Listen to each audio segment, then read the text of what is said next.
अस्सलाम वालेकुम people, welcome to defence outpost. तो ईरान, इजराइल और यूएस की जो ये कॉन्फ्लिक्ट है, ये एक काफी क्रूशियल फेज के अंदर एंटर हो चुकी है एंड दोनों साइड से इस टाइम के ऊपर एक दूसरे का जो वाइटल इंफ्रास्ट्रक्चर है उसको टारगेट किया जा रहा है। यूएस की तरफ से और इजराइल की तरफ से कोशिश की जा रही है कि ईरान का जो पावर इंफ्रास्ट्रक्चर है, पावर प्लांट्स हैं, उनको टारगेट किया जाए और एसेंशियली ईरान के अंदर एक इलेक्ट्रिसिटी ब्लैकआउट जनरेट किया जाए एंड इसी तरह से ईरान फिर इजराइल के अंदर उनका जो पावर इंफ्रास्ट्रक्चर है उसको टारगेट कर रहा है। इसमें एक बहुत बड़ी अपडेट आ रही है कि कल ईरान की तरफ से एक सक्सेसफुल मिसाइल स्ट्राइक की गई है इजराइल की डिमोना सिटी के अंदर। एंड डिमोना इस वजह से फेमस है बिकॉज ये वही शहर है जहां पर इजराइल का जो most precious nuclear power plant है, जिसे डिमोना न्यूक्लियर फैसिलिटी के नाम से जाना जाता है, और ये इस टाइम के ऊपर इजराइल की मोस्ट सिक्योर और सीक्रेटिव न्यूक्लियर साइट है जहां पर ये अपना जो वेपन्स ग्रेड का यूरेनियम है उसको प्रोसेस करते हैं। इससे एक दिन पहले हमने देखा ईरान ने अपनी जो अब तक की सबसे लॉन्गेस्ट रेंज की स्ट्राइक है उसको कैरी आउट किया, जो डिएगो गार्सिया के अंदर यूएस की एक काफी इंपॉर्टेंट मिलिट्री बेस है उसको यहां पर टारगेट किया गया बैलिस्टिक मिसाइल्स फायर करके, जो कि ऐसा करके ईरान ने अपनी उस कैपेबिलिटी को पूरी दुनिया के सामने अनवील किया, जो कि इससे पहले पूरी दुनिया को नहीं था पता कि ईरान जो है वो 4000 किलोमीटर दूर भी एक टारगेट को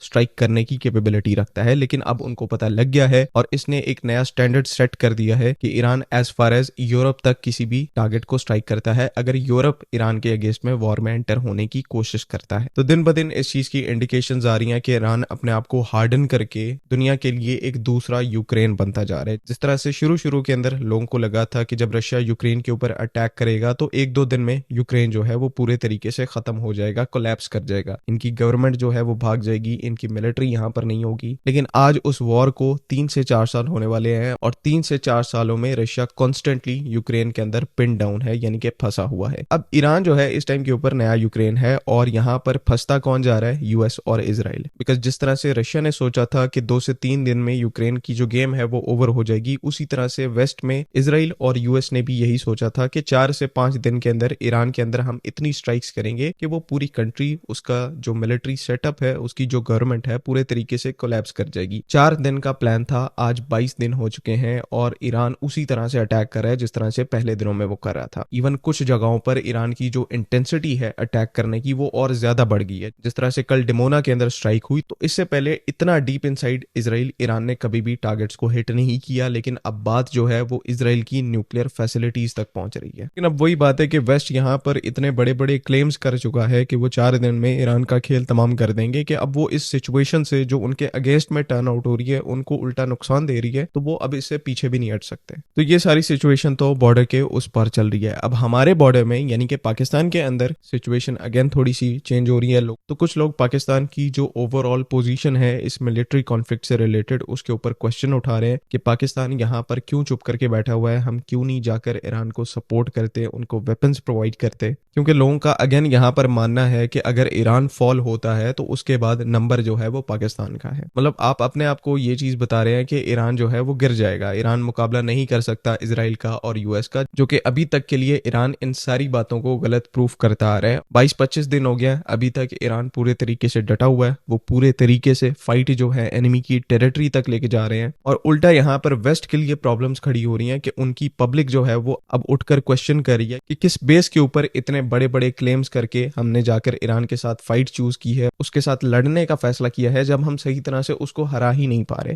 तो डोमेस्टिकली इन वेस्टर्न कंट्रीज के लिए, चाहे इजराइल हो चाहे यूएस हो, डोमेस्टिकली इनकी सिचुएशन खराब हो रही है क्योंकि इनके अपने लोग इनसे अब क्वेश्चन कर रहे हैं और इनको एक डिफिकल्ट पोजीशन में रख रहे हैं। तो किस बेस के ऊपर हम यहाँ पर ये कह सकते हैं कि ईरान फॉल करने वाला है, ईरान जो है वो हार जाएगा इस जंग में, ये अभी इस टाइम के ऊपर किसी को नहीं पता। जिस तरह की ईरान की परफॉर्मेंस ली है वो इस चीज को सस्टेन कर सकते हैं। तो ईरान फॉल होने वाला है, इसके बाद पाकिस्तान का नंबर है, ये सारी कंस्पिरेसी थ्योरीज हैं जो हम अपने आप को एक नैरेटिव बनाने के लिए हम अपने आप को सुना रहे हैं। और लेट सपोज एक टाइम के लिए आप सपोज भी कर लें, गॉड फॉरबिड, ईरान जो है वो फॉल कर जाता है, Iran as a country collapse कर जाता है और इजराइल जो है वो ईरान में आकर बैठ जाता है। अपने वर्स्ट के सिनेरियो को भी अगर आप यहाँ पर सपोज करके देख लें तो क्या पाकिस्तान की न्यूक्लियर कैपेबिलिटी अभी डेवलपमेंट फेज में है? नहीं, हमारी न्यूक्लियर कैपेबिलिटी फुली डेवलप हो चुकी है और एक डेटरेंस जो है वो पूरे तरीके से इस्टेब्लिश हो चुकी है, जिसका ये वेस्टर्न कंट्रीज चाहे इजराइल हो यूएस हो कुछ नहीं कर सकती, बिकॉज हमारी न्यूक्लियर कैपेबिलिटी क्रेडिबल है, डिस्पर्स्ड है और उसका जो कमांड एंड कंट्रोल स्ट्रक्चर है वो इतना ज्यादा रगेड है कि उसको न्यूट्रलाइज तो क्या, आप उसको जाकर टच भी नहीं कर सकते। तो ये जो रेटोरिक्स हैं हैं कि ईरान फॉल कर जाएगा और ईरान के बाद जो नंबर है वो पाकिस्तान का है, ये मतलब मैं समझता हूँ कि सिर्फ बातें हैं। बिकॉज यहाँ पर इस पूरे सेंटेंस का जो सेकंड पार्ट है वो क्या ही होना, इसका जो पहला सेंटेंस है कि ईरान फॉल कर जाएगा, यही पॉसिबल नहीं है। जो सबसे ज्यादा सूटेबल चीज है, सबसे ज्यादा सूटेबल अप्रोच है पाकिस्तान के लिए, जिसको मैं पहले भी हाईलाइट कर चुका हूँ कि पाकिस्तान को यहाँ पर एक बहुत बड़े नंबर में ह्यूमैनिटेरियन एड जो है वो ईरान को पहुंचानी चाहिए। वेपन्स हम यहाँ पर नहीं दे सकते, लेकिन फिर भी ये जो ह्यूमैनिटेरियन एड है उस कंट्री के लिए बहुत काम आ सकती है। बिकॉज उस मुल्क ने सिर्फ जंग ही नहीं लड़नी बल्कि अपने आप को सर्वाइव भी कराना है, तो उस सर्वाइव करवाने में हम उनको सपोर्ट कर सकते हैं। ह्यूमैनिटेरियन एड जो है वो इसका सबसे बेहतरीन रास्ता है। पाकिस्तान की कुछ जो एनजीओज हैं उन्होंने तो ऑलरेडी अपने ऑपरेशंस को स्टार्ट कर दिया है। अब यहाँ पर जरूरत है कि एक प्रॉपर कंट्री लेवल कैंपेन चलाई जाए जहां पर ईरान की जो पब्लिक है उसकी ह्यूमैनिटेरियन लेवल के ऊपर जितना हो सकता है उतनी सपोर्ट की जाए। इस तरह से एक तरह से हम अपना एक रोल प्ले कर सकते हैं उस कंट्री के सर्वाइवल में, और जिस तरह से जिस एक्सेप्शनल कैपेबिलिटी के साथ वो इस टाइम के ऊपर लड़ रहे हैं उसको यहाँ पर हम अपने तौर पर बेनिफिट कर सकते हैं। आई होप कि तमाम चीजें यहाँ पर क्लियर हैं।